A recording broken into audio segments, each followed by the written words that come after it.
Miles away across the expansion of an ocean lies Africa, and within this diverse country there remains the fascinating and remarkable Igbo people. Hearing about Africa and its natives, we automatically contemplate about obscene rituals, foreign convictions, and non-existent principles. Contrary to our own viewpoints, the culture of the Igbo people in fact displays similarities to our own.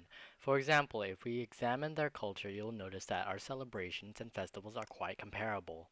One thing that American culture and the Igbo culture share is that we both gather together in large groups. We surround ourselves with families and friends, and partake in merriment accompanied with feasts of various proportions. On festivals that we both share, it is Valentine's Day or African Lovebird Week. In America, it's customary that on February 14th we honor our loved ones with chocolates and lacy cards, but in Africa they celebrate this a little bit differently. Starting on February 8th, loved ones start the week leading up to February 14th with thoughtful gifts, each symbolically representing their flight to the holiday romance and their growing unconditional love for each other. Another celebration that we have in common are baby showers. Baby showers in America are usually for the mother. The shower is a party where the mother, friends, and family gather together to celebrate the new life within the mother and the generations to come.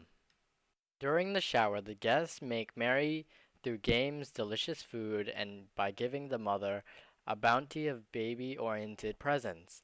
The Igbo people celebrate baby showers exactly the same way. They view this experience as a celebrating and strengthening the bond between the expectant mother and her child.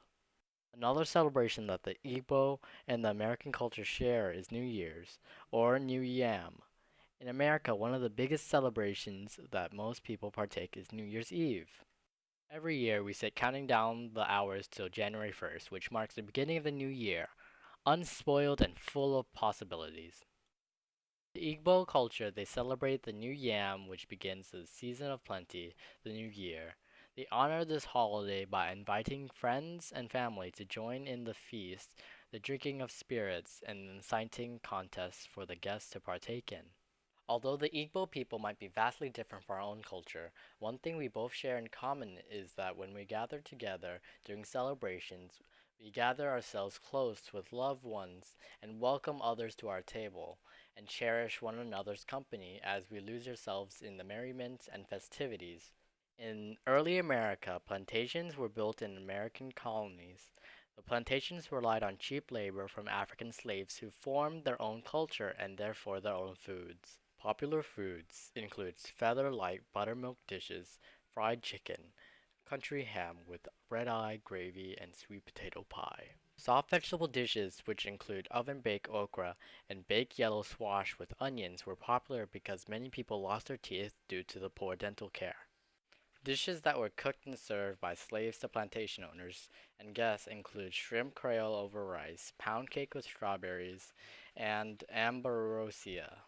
On the long journey across the western United States on the Oregon Trail, in search of cheap land to build homes and plant crops, people packed dry foods since there was no way of keeping them fresh.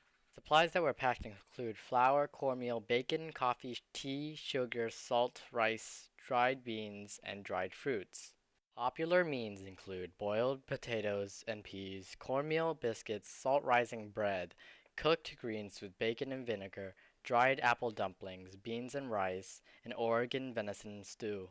Since the water along the journey was often muddy or tasted terrible, the people drank tea, coffee, or raspberry vinegar lemonade.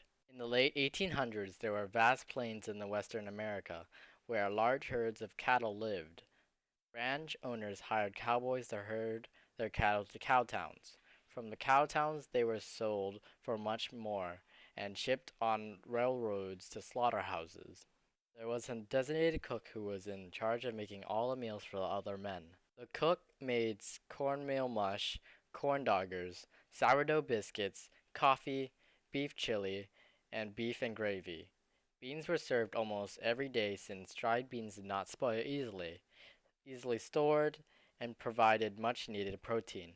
Just like yams in the Igbo culture, potatoes are a popular American ingredient. In present-day America, they are used to make mashed potatoes, fries, sweet potato pie, and baked potatoes. The popular drink, Palm wine is an alcoholic beverage created from the sap of various palm trees. Palm oil is also used to make soaps, candles, but is often eaten plain with other foods. There is an American palm oil which originated in Central and South America but is mainly used to make candles. Although meat is not a main part of their diet due to the harsh environment, meat is used in their soups. Those meats include cow, turkey, goat, and dry fish or stockfish. Turkey, cow, and chicken are also popular meats in America.